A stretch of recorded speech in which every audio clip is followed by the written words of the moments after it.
quite windy here in the Overberg, and this beehive is unfortunately blown over and it's chaos, so I'm just gonna try and put them up straight. Okay, so Hive is up and steady again.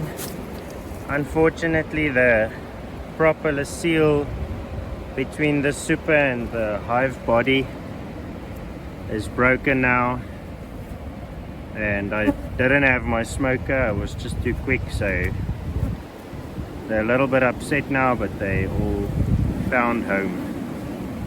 Well, they just go in now. And then luckily, something that I tried was to put staples in here between my inner lid and my super over there as well, so the lid couldn't come off.